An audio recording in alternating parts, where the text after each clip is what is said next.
అర్థమైందా? బైబిల్ పనిలో పాడుకుందాం. యేసుని వాక్కు నిత్యము నిల్చు, ఏమి మారినన్ పొల్లు పోదు, భూమ్యాకాశంబుల్ గతించినాను, మారాజు పల్కు మారాదు.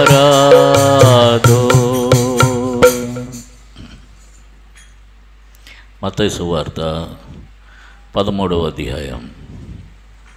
మనం ప్రభు బల్లలో పాలు పంపులు పొందే ముందుగా పరిశుద్ధ గ్రంథంలో నుండి కొన్ని మాటలు చదువుకుని దాని ప్రకారం మన జీవితాలను పరీక్షించుకున్న వారమై వాక్య వెలుగులో మన జీవితాలను పరీక్షించుకొని ఆ రీతిగా ప్రభు బలలో పాలు పంపులు పొందుదాం. అనాలోచితంగా ప్రభు బలలో పాలు పొందకుండా మనం జాగ్రత్త కలిగి ఉండాలి. మత్తయి సువార్త 13వ అధ్యాయం 33వ వచనం కలిసి చదువుకుందాం. మాథ్యూస్ గాస్పెల్ చాప్టర్ 13 వర్స్ 33 కలిసి చదువుకుందాం. మరియు ఆయన మరి యొక్క ఉపమానం వారితో చెప్పాను. పరలోక రాజ్యం ఒక స్త్రీ తీసుకుని పిండి అంతయు పులుసు పొంగ వరకు 3 కొంచెముల పిండిలో దాన్ని పెట్టిన పుల్లని పిండిని పోలి ఉన్నది. ప్రేమ కలిగిన తండ్రి, మీ పరిశుద్ధ నామాన్ని స్తోత్రాలు. ఆత్మతో సత్యంతో మిమ్మల్ని ఆరాధించుకోవటం కృపనిచ్చినందుకు స్తుతిస్తున్నాం. యోగ్యమైన రీతిలో మీ బలలో చేయముంచినట్లు సహాయం చేయండి. ఇందుకొరకు మేము చదువుకున్న భాగం మా గమనంలో బోధించి మీ దాసుని కొలుతరని ఆత్మతో నింపండి. మాట్లాడే శక్తి దయచేయండి, సహాయం చేయండి, కనికరం చూపించండి, మేలు దయచేయండి, కృప చూపించమని స్తుతులు అర్పిస్తూ యేసుక్రీస్తు వారి పరిశుద్ధ నామంలో ప్రార్థిస్తున్నాం తండ్రి.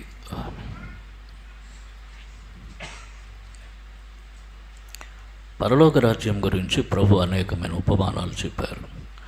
ఈ ఉపమానాల్లో ఇక్కడ రాయబడిన మాటలు పరలోక రాజ్యమును దేంతో పోల్చారంటే, ఒక స్త్రీ ఏం చేసిందిట, కొంత పిండి తీసుకొని దానిలో 3 కొంచెముల పిండి తీసుకొని పిండి కలిపి దాంట్లో ఏం చేసిందిట, ఆ పిండిలో కొద్దిగా పుల్లన పిండి దాచిపెట్టిందిట. పుల్లన పిండి అంటే నిన్నటిదో మొన్నటిదో మిగిలిపోయింది. రొట్టెలు చేసుకొని తినగా పిండి మిగిలిపోయింది. మనం ఏం చేస్తాం,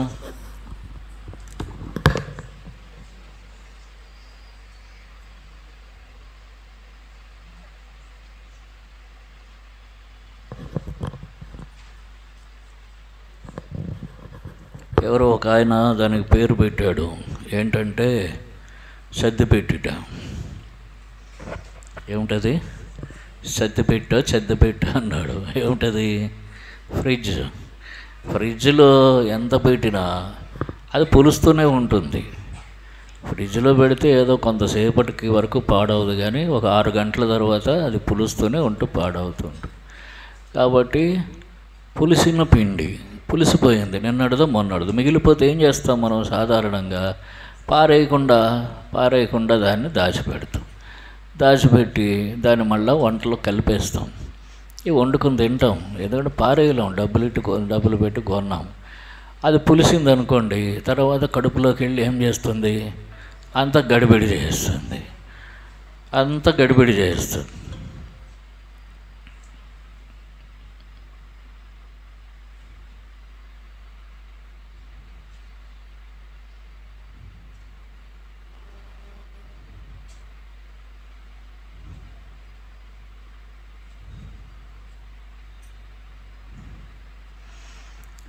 ఈ పులిసిన పిండి గురించి కొంతమంది, ఒక ఆయన ఏం చెప్పాడు అంటే, ఒక చోట వింటుండగా నేను, పరలోక రాజ్యము 3 కొంచెముల మంచి పిండిలో దాచిపెట్టిన పులిసిన పిండిని పోలి ఉన్నది అంటే అర్థం ఏమిటంటే, ఆయన అన్నాడు, పులిసిన పిండి మిగతా పిండిని కూడా ఏం చేస్తుంది, పులియజేస్తుంది. కాబట్టి మొత్తం ప్రియులారా.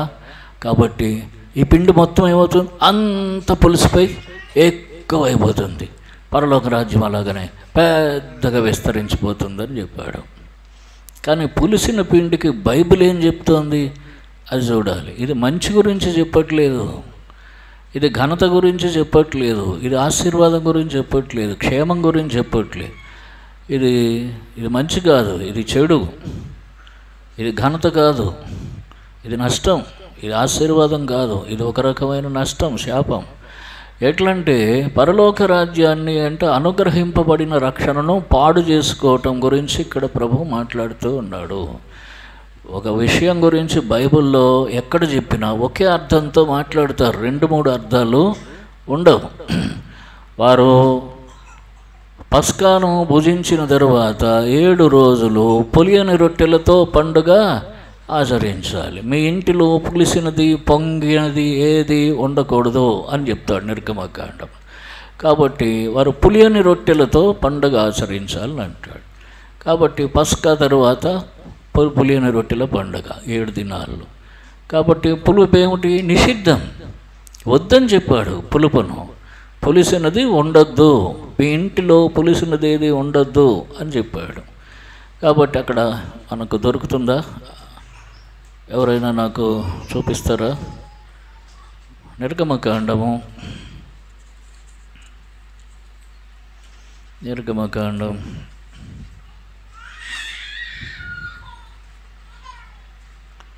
12వ అధ్యాయం, నిర్గమకాండం 12వ అధ్యాయం 15వ వచనం, 14-15 వచనములు, 14-15 వచనములు, 16-17,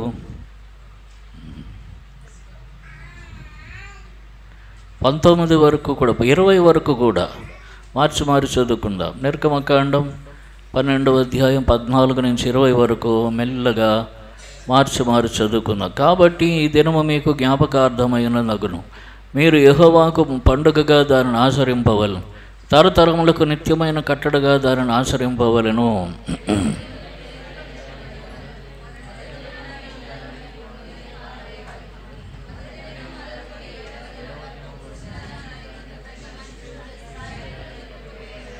ఆ మొదటి దినమున మీరు పరిశుద్ధ సంఘంగాను 7వ దినమున పరిశుద్ధ సంఘంగాను కూడుకొనవలెను. ఆ దినముల యందు ప్రతివాడు తినవలసినది మాత్రమే మీరు సిద్ధపరచవచ్చును, అదిగాక మరి ఏ పనియో చేయకూడదు.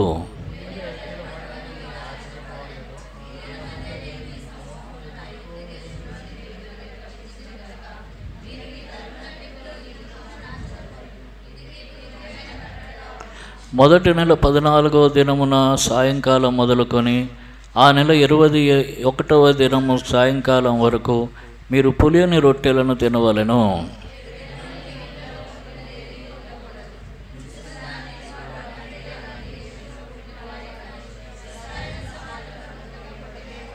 మీరు పులిసినది ఏదయో తినక మీ నివాసములన్నిట్లోనూ పులియని వాటిని తినవలనని చెప్పుమనెను. ఏమన్నాడు ప్రభువు? పులిసిన దానిని ఏం చేయమన్నాడు? చదివేము ఇప్పుడు. ఏం చేయమన్నాడు? పులిసిన దానిని చెప్పండి గట్టిగా. పారవేయమన్నాడు. ఎక్కడ చెప్పాడు? 15వ వచనం. అంతే, నేను ఎలాగున్నానో మీరు అలాగే ఉన్నారు. చదివారు. ఎక్కడ చదువుతున్నారు గుర్తుంచుకోవద్దా? ఏ వచనంలో చదువుతున్నారో గుర్తుంచుకోవద్దా? పులిసిన దానిని 15వ వచనం, 7 దినములు పులియని రొట్టెలు తినవలను.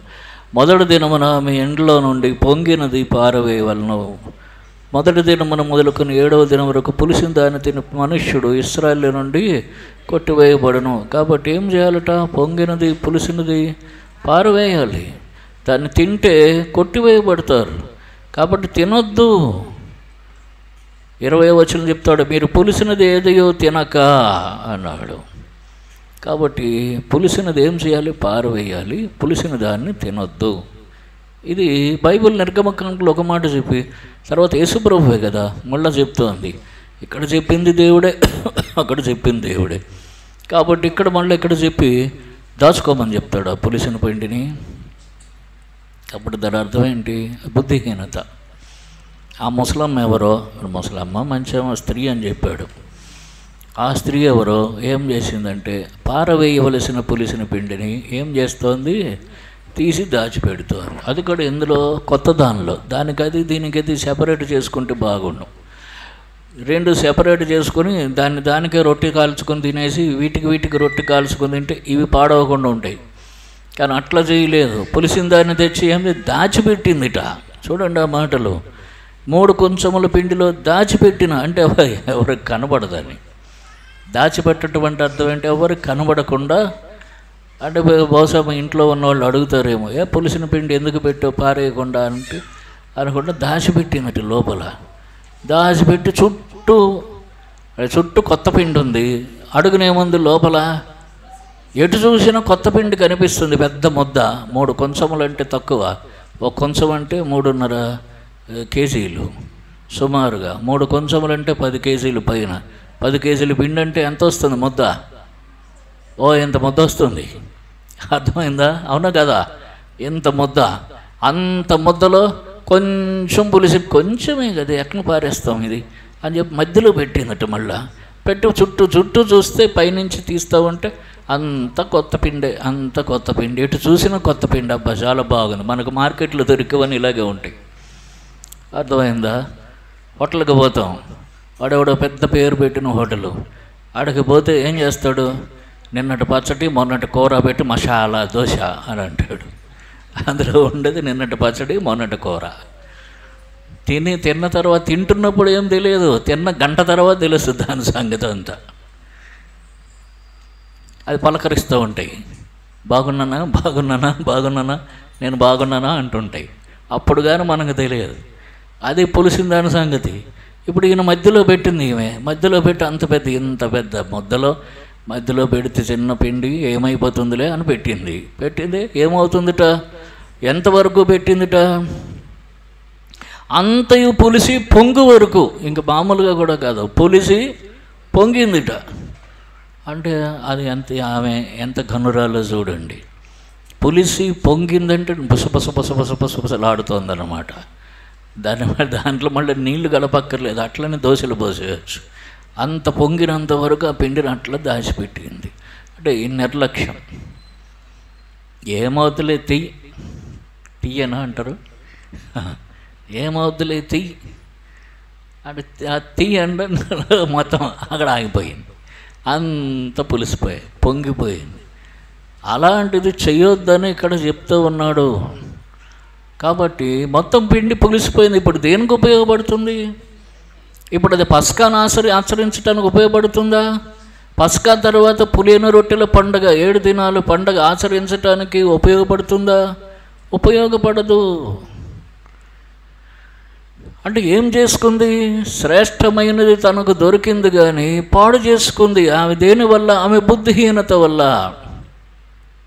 ఆమె పాత లక్షణం వల్ల, బుద్ధిహీనత వల్ల పాడు చేసుకుంది. ఇక్కడ జిలాబీ కొట్టుడు ఉంటాడు, ఎక్కడ జమ్మిగడ్డలో రోడ్డు మీద పెడతాడు. వాడు ఏం చేస్తాడు తెలుసా? మొదటి రోజు అన్ని వేడివేడిగా కొత్త వేస్తాడు జిలాబీలు. కొత్త వేసి వాడు డబ్బాలో పెడతాడు. పెట్టిన తర్వాత చెల్లవు, మొత్తం సేల్ అయినన్నే వేయడు, మొత్తం వేసేస్తాడు. వేసిన రోజు సగమే సేల్ అవుతాయి. రాత్రి వరకు చూస్తాడు, మనం చూడనప్పుడు డబ్బా ఎత్తుకొని పోతాడు ఇంటికి. మర్నాడు ఏం చేస్తాడు, మళ్ళీ అక్కడే పెడతాడు. ఈ పక్కన మాత్రం పొయ్యి వెలిగిస్తాడు, దాని మీద ఒక మూకుడు పెడతాడు. మూకుడు అంటే ఏంటి? బాణలి, లేకపోతే ఇంకేమంటారు, కడాయి. ఆంధ్రాలో ఆ చివర మూకుడు అంటారు, కడాయి అంటారు, బాణలు అటుపోతే బాణలు అంటారు. సరే, ఏదైనా సరే పెద్దది పెడతాడు. పెట్టి దానిలో నూనె పెడతాడు. వేసి వెలుగుతూ ఉంటుంది, అది కొద్దిగా పొగలు వస్తుంటాయి అంతే. దానిలోనేమో తీసుకొచ్చి ఈ చట్రం పెడతాడు. అంటే వర్కింగ్ స్టిల్, ఇప్పుడే చేస్తున్నాం అన్నట్టు. అర్థమైందా? జిలేబీ వేడుకుందా, ఇప్పుడే తీసాను అంటాడు. అది నిన్నటిదో మొన్నటిదో ఏంటో మనకు అప్పుడు తెలియదు. కావాలంటే ఒకసారి దాంట్లో వేసి తీస్తాడు, వేడిగా ఉంటుంది. అది అప్పుడు తెలియదు, తిన్న తర్వాత తెలుస్తుంది, తింటున్నప్పుడు తెలుస్తుంది దాని సంగతి. అట్లాగన ఏమిటంటే మోసం. ఇతరులను మోసగించడానికి ఏదైనా చేయొచ్చు. ఇప్పుడు ఈ స్త్రీ ఏం చేస్తోందిట? తన్ను తాను మోసగించుకుంటోంది. స్త్రీ అన్న మాట ఎందుకు వాడాడు ప్రభు అంటే, వంట చేసేవారు స్త్రీలే కదా. కానీ అది అందరికీ ఉపయోగిస్తుంది. పరలోక రాజ్యం అన్నాడు, అందరికీ ఉపయోగపడుతుంది. మరి స్త్రీ అని ఎందుకు వాడాడు అంటే, అక్కడ పేతురు చెప్తాడు చూడండి. పేతురు రాసిన మొదటి పత్రిక 3వ అధ్యాయం. పేతురు రాసిన మొదటి పత్రిక 3వ అధ్యాయం 7వ వచనంలో, అటువలనే పురుషులారా, జీవమున కృపావరంలో మీ భార్యలు మీతో పాలువారై ఉన్నారని ఎరిగి ఎక్కువ బలహీనమైన ఘటమని భార్యను సన్మానించి. ఎక్కువ బలహీనమైన ఘటము స్త్రీ. కొరింథీయులకు రాసిన 2వ పత్రిక 11వ అధ్యాయం. కొరింథీయులకు రాసిన 2వ పత్రిక 11వ అధ్యాయం 3వ వచనం. కొరింథీయులకు రాసిన 2వ పత్రిక 11వ అధ్యాయం 3వ వచనం. సర్పము తన కుయుక్తి చేత హవ్వను మోసపరిచినట్లు మీ మనస్సులను చెరుపబడి. కాబట్టి సర్పము ఎవరిని మోసగించిందట? స్త్రీని మోసగించింది. హవ్వను మోసగించినట్లు అని అన్నాడు. తర్వాత ఇంకొక చోట కూడా మరొక మాట చూస్తాం. కొరింథీయులకు రాసిన మొదటి పత్రిక, కొరింథీయులకు రాసిన మొదటి పత్రిక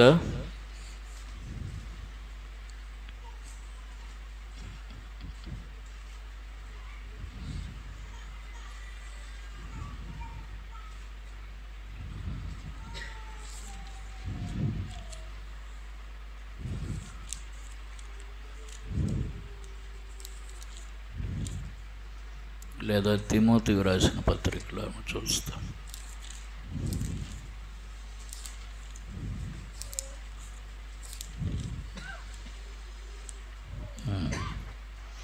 తిమోతికి రాసిన మొదటి పత్రిక 2వ అధ్యాయం 14వ వచనం. 1వ తిమోతి 2:14. 1 తిమోతి 2:14. మరియు ఆదాము మోసపరచబడలేదు కానీ స్త్రీ మోసపరచబడి అపరాధములో పడెను. స్త్రీ అని ఎందుకు ప్రభు చెప్పారు అక్కడ? స్త్రీ బలహీన ఘటం. స్త్రీ త్వరగా మోసగించబడింది అంటే అర్థం ఏమిటండి? బలహీనతలు, మోసగించబడే లక్షణాలు. స్త్రీ కావచ్చు, పురుషుడు కావచ్చు, ఎవరన్నా కావచ్చు. బలహీనతలు, తర్వాత మోసగింపబట్టము, వీటన్నిటిని చూపిస్తోంది ఈ పులిసిన పిండి. ఇదేం చేస్తాం? మొత్తం పులిసిపోయి ఇప్పుడు దేనికి ఉపయోగపడకుండా పోతోంది. కాబట్టి పరలోక రాజ్యం అన్నది కొత్త పిండి. మనకు అనుగ్రహింపబడినటువంటి రక్షణ కొత్త పిండి వంటిది. ఈ జీవితం కొత్తగా ప్రారంభించాలి. ఇంకా వారికి విడుదల వచ్చింది ఐగుప్తు నుంచి కనుక వారు ఆ రాత్రి పస్కాను వారు ఆచరించారు.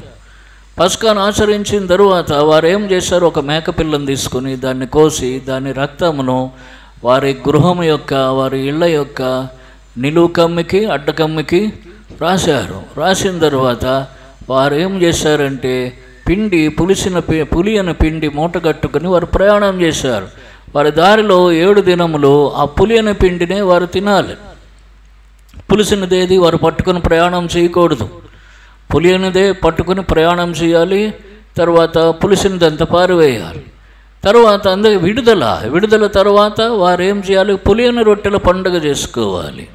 మనం విడుదల పొందాం. యేసుక్రీస్తు ప్రభువారి రక్తం ద్వారా విడుదల పొందాం. ఇప్పుడు ఎట్లా? పులియని రొట్టెలతోనే మనము ఆచరించాలి. ఇక్కడికి వచ్చిన తర్వాత ఈ రొట్టె, ఈ ద్రాక్షరసం, ఈ రొట్టె ద్రాక్షరసం ఇది పులియనవి.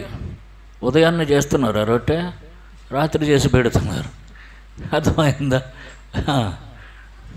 ఓసారి నాకు అనిపించింది, పొద్దున్న లేచి చేయడం కష్టం ఉంది, రాత్రి చేసి పెడితే అంటే పులిసిపోతుంది.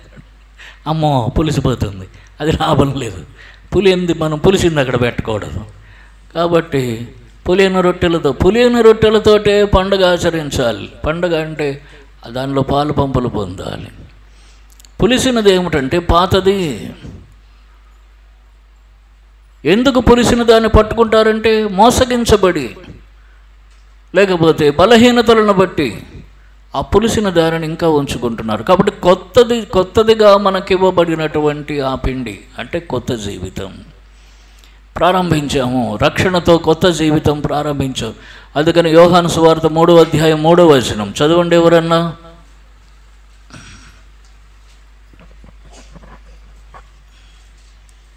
యోహాను సువార్త 3:3.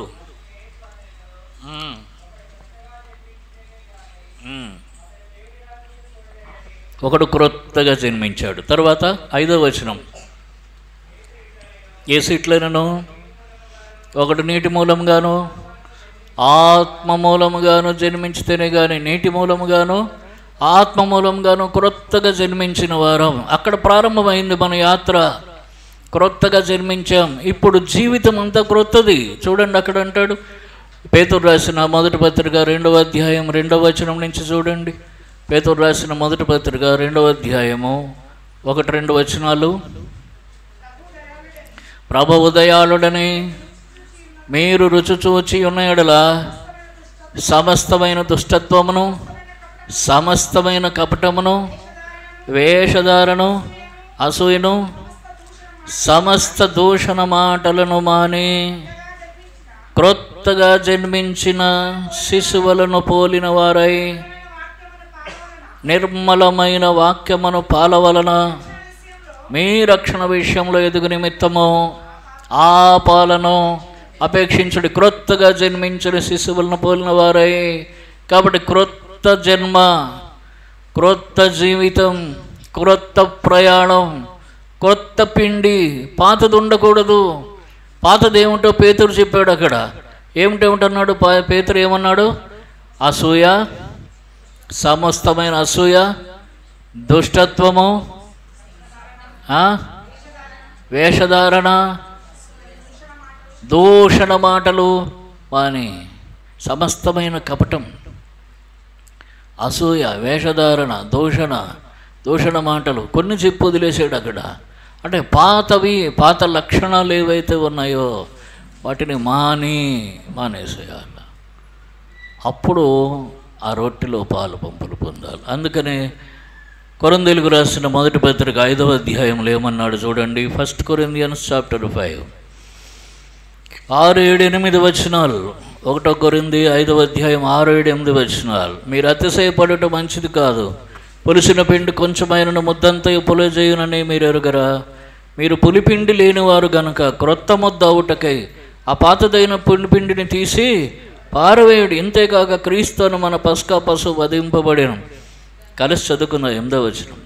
కనుక పాతదైన పులిపిండితోనైనను దుర్మార్గతయు దుష్టత్వమును పులిపిండితోనైనను కాకుండా నిష్కాపట్యమును సత్యమౌనను పులియని రొట్టెతో పండుగ ఆచరించము. కొరింథీయులకు ఉన్నదేమిటంటే దుష్టత్వముట, తర్వాత కపటముట, అవున్నాయి. వారికి దుర్మార్గం ఉంది వారిలో. ఆ పూలిపిండితో కాదు, దాన్ని పారవేయుడి అని చెప్పాడు. మన దగ్గర ఉన్న పాత పులిపిండి పారేయాలి. కొత్త ముద్ద ఉటకై పాత పులిపిండిని పారవేయుడి. పాత పులిసిన పిండి పారేయాలి. దాన్ని దాచిపెట్టుకుంటే మొత్తం పాడైపోతుంది. ఇది అర్థం చేసుకోవాలి. చాలాసార్లు పాత అలవాట్లు, పాత బుద్ధులు, పాత మానసికమైన బలహీనతలు, పాత మోసాలంటే మోసగింపబడే స్థితి. మనం మోసం చేయం, సాతాను చేత మోసగింపబడతాం.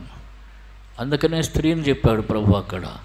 కాబట్టి ఈ పాతవన్నీ ఏం చేస్తున్నాయి? కొత్త దాన్ని పాడు చేస్తాడు. కొత్తగా వచ్చిన జన్మ దాన్ని కూడా పాడు చేస్తుంది. పాతది మారు మనసు పొందేము కానీ మళ్ళా పాత స్థితికి ఎరిగి చెడిపోతుంది. ఎరిగి చెడిపోయి మళ్ళా ఎరిగి చెడిపోయాం అంటే ఇదన్నమాట. కొత్తది పాడు చేసుకున్నామని అర్థం. కొత్త పిండి ఏమైపోయింది? పాడైపోయింది. ఎన్నిసార్లు మళ్ళా పుడతామా? మళ్ళా పుట్టాం కదా. పాడైపోయిన పిండిని మళ్ళీ ఏం చేస్తాం? ప్రభు బాగు చేస్తూ ఉండాలి. కానీ ఎంతకాలం అట్లా?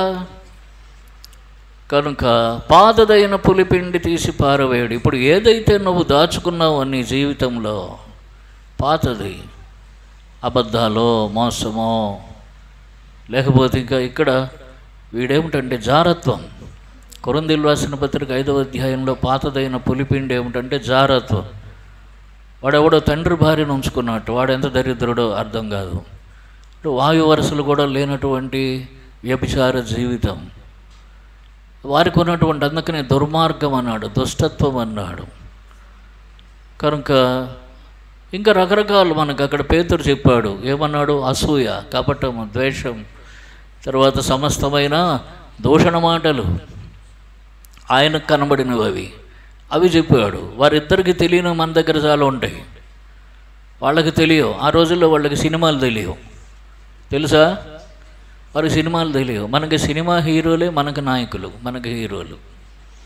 వాడు చెప్పినట్టల్లా చేస్తాం. లోకం అట్లనే ఉంది. లోకం ఉండొచ్చు, మనం ఉండొచ్చా? మనం ఉండకూడదు. లోకం ఉండొచ్చు. వాడు చూడండి ప్యాంటు చింపేసుకుని వేసుకుంటాడు. అందుకని మా మనవడు కూడా చిరిగిపోయిన ప్యాంటు వేసుకుంటాడు. ఏమనంటే టోడ్ జీన్స్ 3,000 4,000 పెట్టి కొనుక్కునేదేను, చిరిగిపోయింది వేసుకునేది. ఒకప్పుడు చింకి గుడ్డల పీలకయ్యా అనేవారు. ఎవడైనా ఒక చింకి ఉన్నది వేసుకుంటే వాడిని చింకి గుడ్డల పీలకయ్యా అనేవారు. ఇప్పుడు వెక్కిరించేవారు. ఇప్పుడు అది కాదు, అది వేసుకోకపోతే వెక్కిరిస్తారు. నీకు టోల్డ్ జీన్స్ లేదు. వీళ్ళు కూడా అంతే. కాలేజీ అమ్మాయిలు కూడా వేసుకుంటున్నారు ఇప్పుడు. ఆ మోకాల దగ్గర చిరిగిపోతేనే ఫ్యాషన్ అంట. అది ఏం ఫ్యాషన్ అర్థం కాదు. ఎవడు చూపించాడు ఇది? ఎవడో సినిమాలో చూపించాడు, ఎవడో వేసుకుని. దానికోసం మళ్ళీ దానికి రేట్ ఎక్కువ. మామూలుగా శుభ్రంగా ఉన్న గుడ్డ కంటే ఆ చిరిగిపోయిన గుడ్డలకి రేట్లు ఎక్కువ. కిందను చూడండి అన్ని తాళ్ళు వేలాడుతూ ఉంటాయి, పీచు కింద వేలాడుతూ ఉంటాయి అవి. అదొక రకమైన జీన్స్ ఉంటుంది, అదొక స్టైలు. ఆ పీచులు వేలాడటం అదొక స్టైలు. ఏమనంటే ముసలోడు వీడికి ఏం తెలియదు, మమ్మల్ని చంపుతాడు, నోరు మూసుకొని కూర్చోలేడా అని తిట్టుకుంటారు మనసులో. కాకపోతే ఎక్కడి నుంచి వస్తుంది? ఎక్కడ? లోకంలో నుంచి, సినిమాల్లో. ఇవన్నీ సినిమాల్లో నుంచి వస్తున్నాయి. సినిమా హీరోలు కాదు, వాళ్ళు తయారు చేసిన మేకప్ మ్యాన్లు కాదు మనకి ఆదర్శం. మనకు దేవుని వాక్యం ఆదర్శం, దేవుని ఆత్మ మనకు ఆదర్శం. దేవుని ఆత్మ, దేవుని వాక్యం మనకు ఏం చెప్తున్నాడో అది చేయటానికి మనం ఇష్టపడాలి, అలాగ బ్రతకడానికి ఇష్టపడాలి. ఒకప్పుడు మారు మనసు లేకపోతే మేము కూడా ఆ దినాల్లో సినిమా వాళ్ళు చేసినట్టు చేసాం. కానీ మరి ఇలాంటి కన్నాలు చింపేసుకోవడాలు అలాంటివి కొన్ని ఉండేవి. బెల్టులు గిల్టులు అన్నీ వేలాడుతున్నాయి, ప్యాంట్లు గింట్లు వచ్చి అలాంటివి చేసేవాళ్ళం కాదు. ఆ రోజుల్లో ఒక సెట్ ఆఫ్ పీపుల్, కొద్దిమంది మాత్రమే పిచ్చిగా వెంబడించేవారు. అందరూ పిచ్చిగా వెంబడించేవారు కాదు ఆ దినాల్లో. ఇప్పుడు అట్లా కాదు, అందరూ పిచ్చిగా పోతూ ఉంటారు. లేకపోతే వాడెవడో సినిమా ఫస్ట్ షో వేస్తున్నాడు, నీడిపోయి పిల్లలను చంపేసుకోవడం ఏంటి? వెర్రి కాకపోతే చిన్నపిల్లలను చంపేసుకుని మళ్ళీ దానికి స్ట్రైకులట. ఎంత వెర్రి ఉంది చూడండి లోకంలో. ఆ వెర్రి వెనకన, ఆ మెంటల్ వెనకన మనం పరుగులు పెట్టకూడదు. అర్థమైందా? ఇప్పుడైనా పిల్లలకు పేర్లు పెట్టేటప్పుడు సినిమా హీరోల పేర్లు పెట్టకండి. తెలియక పెట్టారు, అప్పుడు అయిపోయింది. అర్థమైందా? మారు మనసు లేనప్పుడు ఏ పేర్లను పెట్టుకున్నారు. ఇప్పుడు మళ్ళీ ఆ పేర్లు, సినిమా హీరోల పేర్లు, హీరోయిన్ల పేర్లు పెట్టకండి. దేవునికి మహిమ కలగదు, మీకు ఆశీర్వాదం మనకు ఉండదు. కనుక ప్రార్థనాపూర్వకంగా ఏదైనా చేయాలి.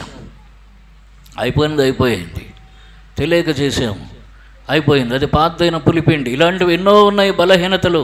అందుకనే స్త్రీని చూపించాడు, స్త్రీ బలహీన ఘటం. కాబట్టి ఇటువంటి బలహీనతలు ఎన్నో వస్తున్నాయి. ఈ బలహీనతలన్నీ పులిసిన పిండి. దీన్ని ఏం చేయాలి? తీసి పారవేయాలి. ఏ బలహీనత నీ జీవితంలో నీ కొత్త పిండిని, నీ క్రొత్త జీవితాన్ని, నీ రక్షణ జీవితాన్ని, నీ విశ్వాస జీవితాన్ని పాడు చేస్తోందో ఇదనమే పరీక్షించుకో. మరికొన్ని ఉన్నాయి. అవిశ్వాసం అదొక పులిసిన పిండి, అది పాతది. అవిశ్వాసం, అపనమ్మకం అదొక పాతది. అపవిత్రత అదొక పాతది. ఇవి కూడా ఏం చేస్తాయి? కొత్తదాన్ని పాడు చేస్తాయి. కొత్తగా విశ్వాసం సంపాదించుకున్నాం. యేసు ప్రభువే మనకు విశ్వాసం ఇచ్చాడు. ఇప్పుడు కొత్తది ఏం చేస్తోంది? ఆ విశ్వాసాన్ని, ఈ అవిశ్వాసం అన్నది ఏం చేస్తుంది? ఆ ఉన్న విశ్వాసాన్ని పాడు చేస్తుంది. అవిశ్వాసం పాతది, దాన్ని తీసి పారివేయాలి. ఉదయం లేచి మొదలుకొని ఇంటిలో 4 5 కుటుంబం ఉన్నారనుకోండి, ఒక 6 7 కుటుంబం ఉన్నారనుకోండి, అందరూ విశ్వాసులు. అందులో ఒకడికి అవిశ్వాసం పట్టుకుంది, అదొక జబ్బు. పొద్దున్న లేస్తే ఇది జరుగుతుందా అంటాడు. అందరం ప్రార్థన చేద్దామంట, ప్రార్థన చేస్తే అయిపోతుందా అని అంటాడు. ఇప్పుడు వాడి అవిశ్వాసము లేదా ఆమె అవిశ్వాసం అందరికీ బాగుతుంది, తక్కిన వారికి కూడా బాగుతుంది.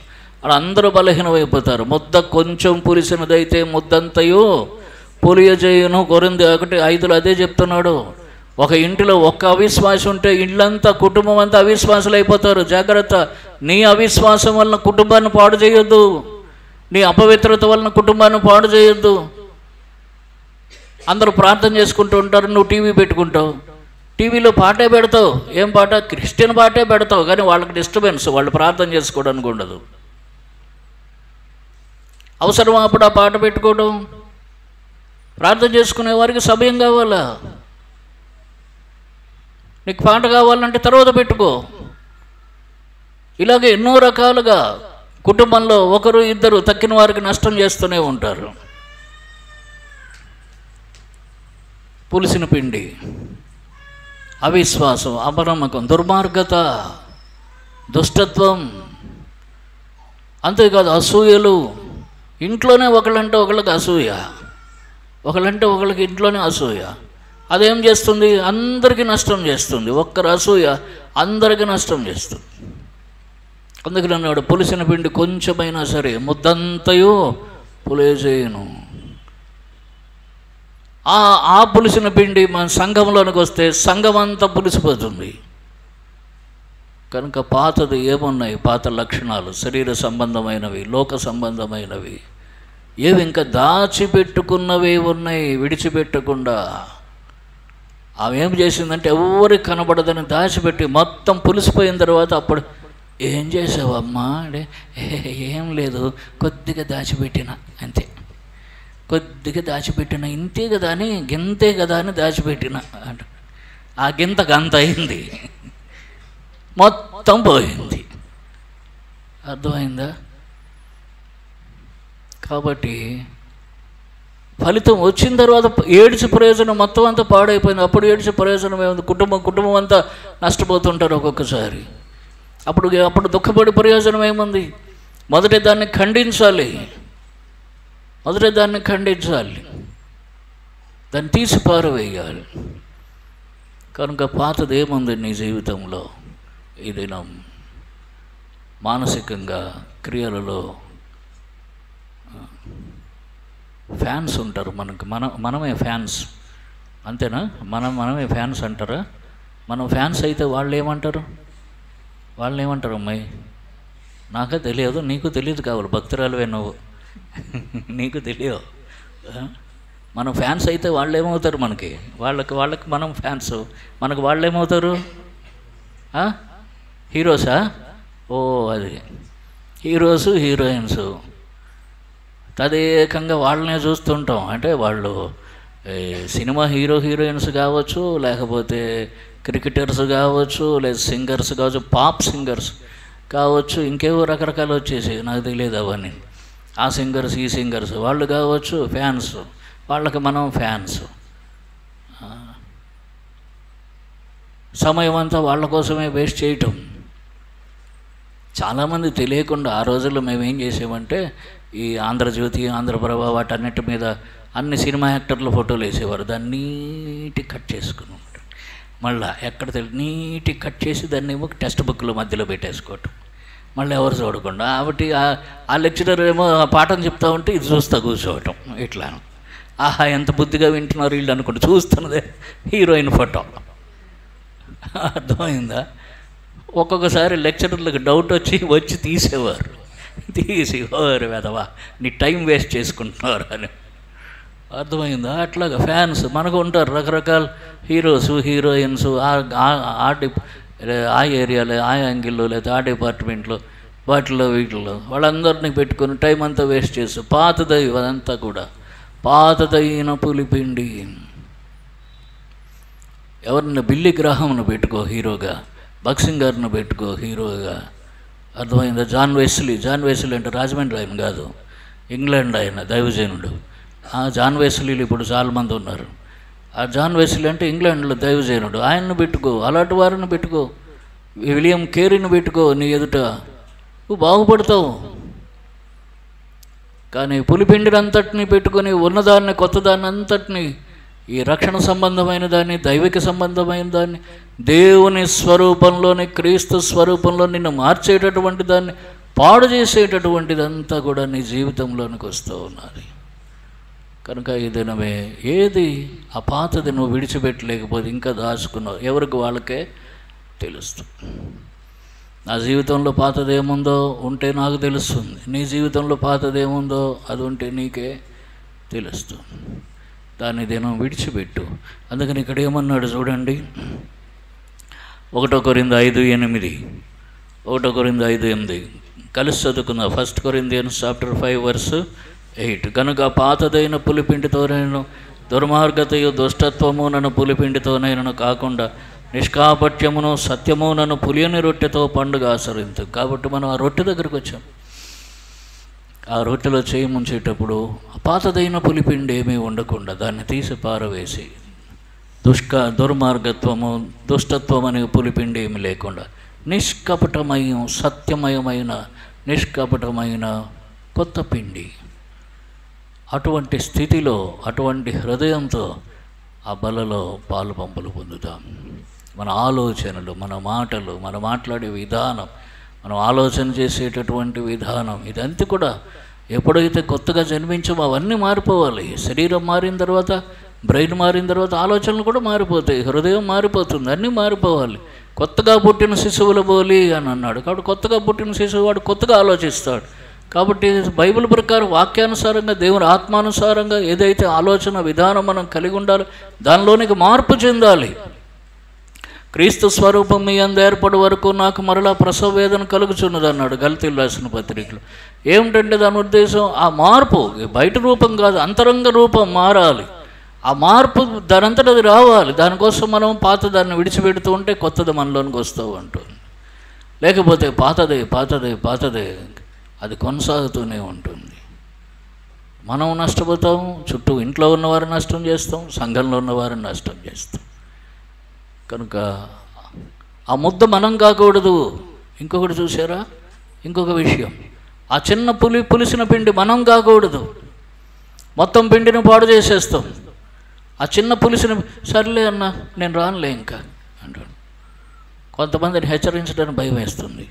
వాళ్ళని హెచ్చరించామనుకోండి, సర్లేండి మేము ఇంక రాము సంఘానికి, మా వల్లే కదా సంఘం పాడైపోతుంది, మేము రాములేండి అంటే అక్కడే ఉంది పులిసిన పిండి, అర్థమైపోతుంది.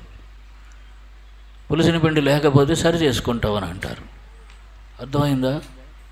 నువ్వు రాకపోవటం కాదు, సర్లే నేను ఇంట్లోంచి వెళ్ళిపోతాను అనేవారు లేకపోలేదు.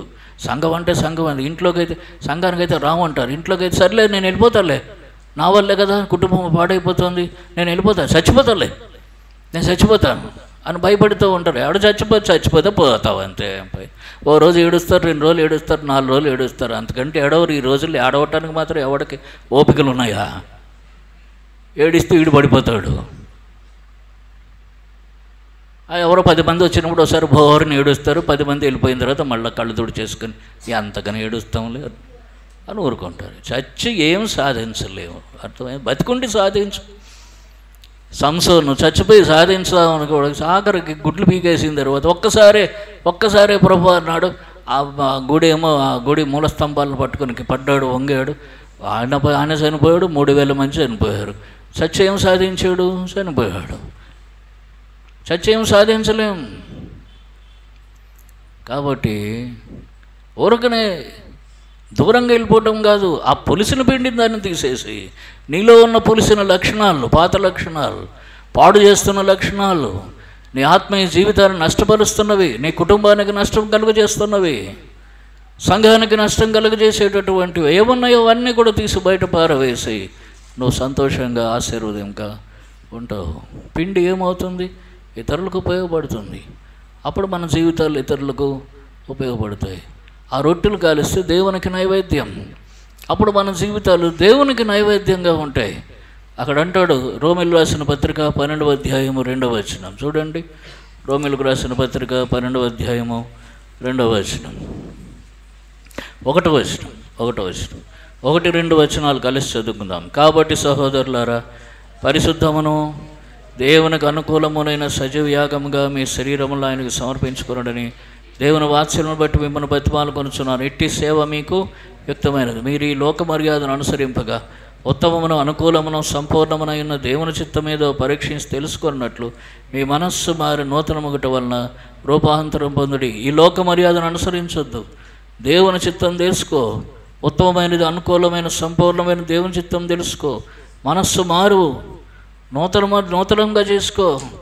తర్వాత మీ శరీరాలను ఆయనకు సజీవ యాగంగా సమర్పించు.